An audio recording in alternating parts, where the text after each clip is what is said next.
one of the most confusing questions in darts is, where are you actually supposed to look? At the treble? At the big segment? At the wire? Slightly above the target because the dart travels in an arc?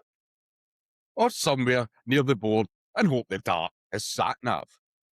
For beginners, aiming can get messy very quickly, because the more you try to force the dart into the target, the more tension creeps into the throw. So in this episode, I'm going to make aiming simple. Where to look, how specific your target should be, what your dart does not need to fly in a perfectly straight line, and why aiming above the target can sometimes make things more confusing, not less. By the end of this, you'll have a simple aiming method you can actually use without turning every throw into a science experiment. Welcome back to the right path. So far, we've covered getting started, stance, grip, throw, and how to play smarter legs with your scoring. Now we're moving into aiming. And this is where a lot of beginners start overthinking. Because aiming in darts is not the same as looking down a rifle sight. You are throwing something with weight, grip, rhythm, release, flight, and that natural arc.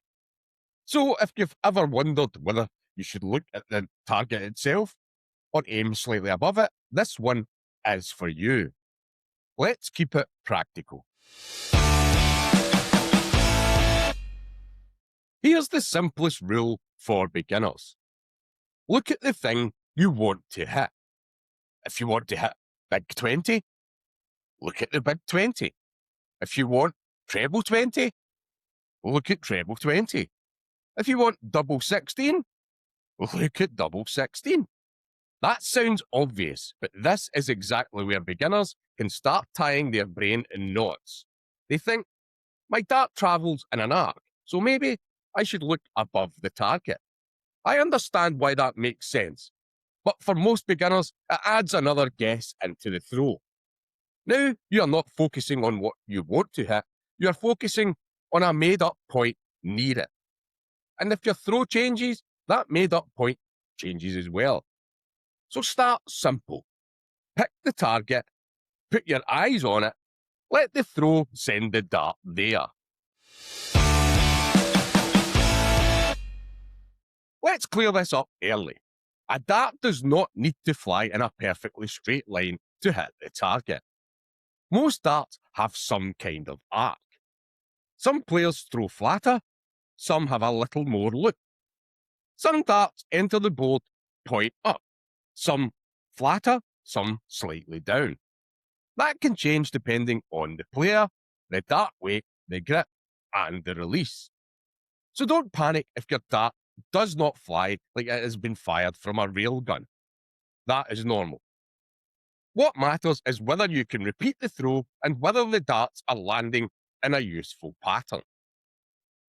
The danger is trying to manually control the flight.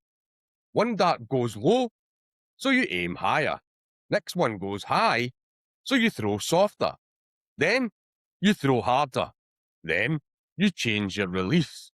Suddenly, the throw has become a tiny committee meeting with wings. You don't need that. Make the throw clean. Watch the pattern. Then adjust sensibly. When I say look at the target, I don't mean stare vaguely at the whole board. Your eyes need a clear job, but that job should still be realistic. So if you're a beginner, don't start by demanding treble 20 every visit. Start with the big 20 segment. Then pick a smaller spot inside that segment. Maybe the centre of the big 20. Maybe a mark in the board. Maybe the space just above or below a previous dart. That gives your eyes something precise without making the target impossible. The idea is big target, small focus. That is a much better beginning aiming method than just throwing somewhere at the 20 area and hoping the dart joins the correct postcode. A lot of aiming problems are actually throw problems wearing a fake moustache. You line up, you stare at the target, you want it badly. Then the hand gets tight, the release gets snatched, the follow through disappears, and the dart goes wandering off like it has resigned.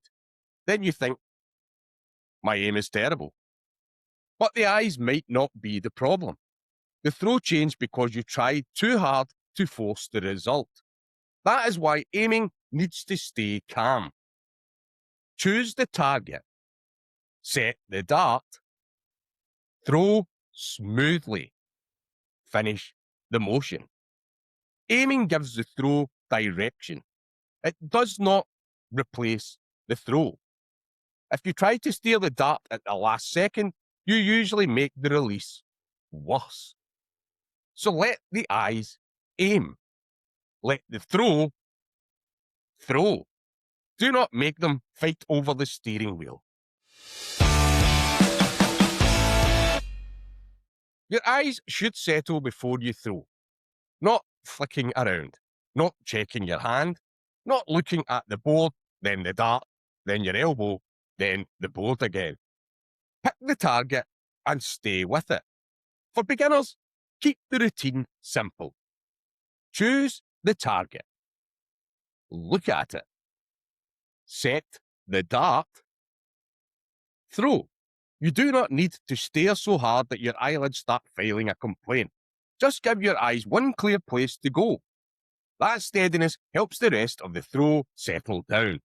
If your eyes are restless, your throw often follows. Hi guys, if you're looking for an online darts league to join, I'll stick a link in the description for ours, Flight Path Darts.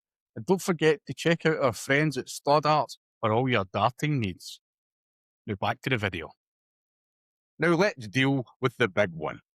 Should you aim above the target because the dart travels in an arc? For most beginners, I would say no. Focus on the target you want to hit. Yes, the dart may travel in an arc, but that does not automatically mean your eyes should aim above the target. Your release angle, dart weight, grip, and rhythm will already create the flight path. If you start aiming above, you add another variable. And beginners usually do not need more variables. They need fewer. Now, are there experienced players who use visual reference points or feel like they aim slightly different because of their throw? Yes, absolutely. Different players build different feels over time. But that usually comes after they already have a repeatable throw. For now, keep the priority simple. Target first, pattern second, adjustment third. Here's how to adjust without overthinking.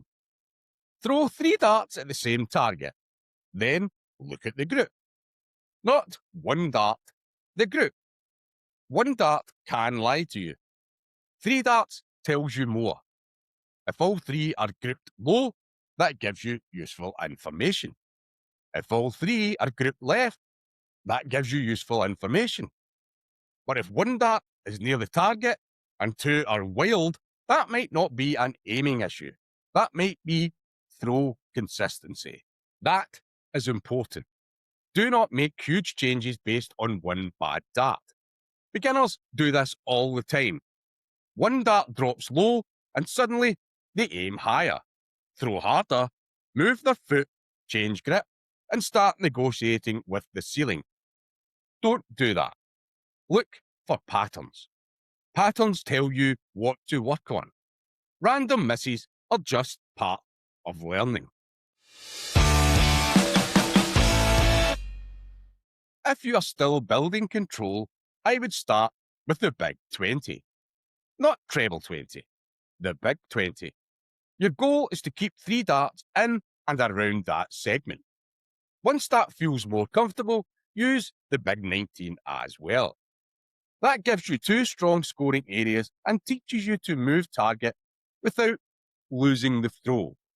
Then, when you practice doubles, aim at the actual double segment, not the general number, not vaguely at the side of the board, the actual double bed.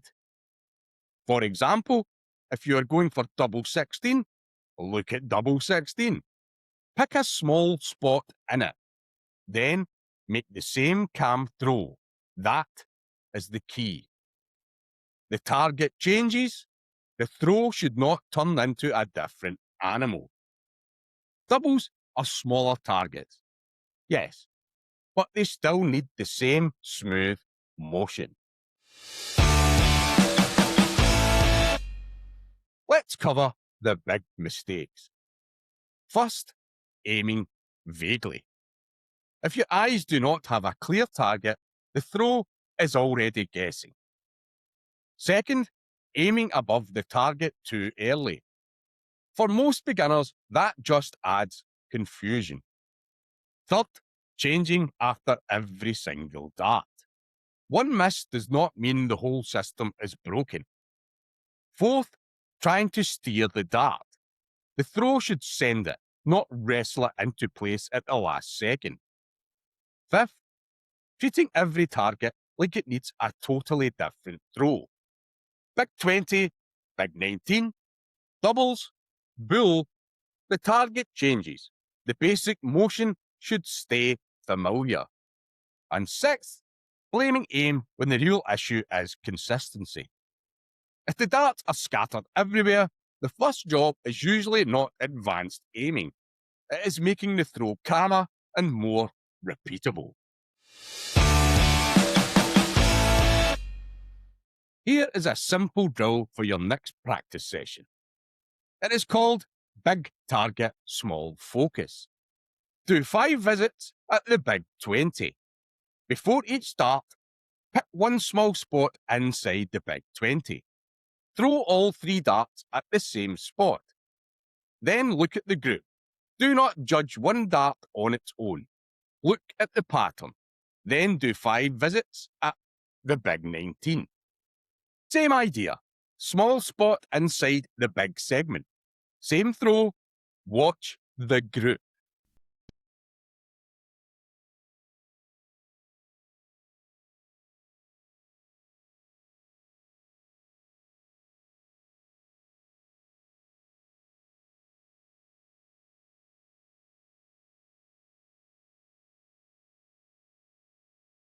After that, do 3 visits at double 16.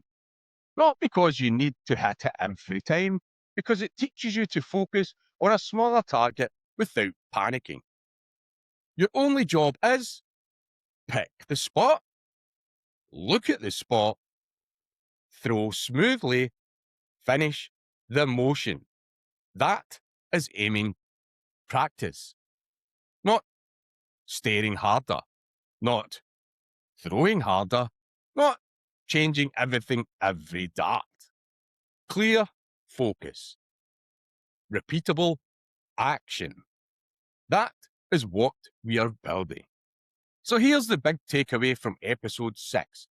For most beginners, aiming should be simple. Look at what you want to hit. Start with bigger targets. Focus on a smaller spot inside them. Do not aim above the target just because the dart travels in an arc. Let the throw create the flight. Watch your grouping. Adjust from patterns, not panic. And keep the same smooth throw when the target changes. In the next episode, we're going to build your first proper beginner practice routine, so you can put all of this together without wasting half your practice time wondering what to do next.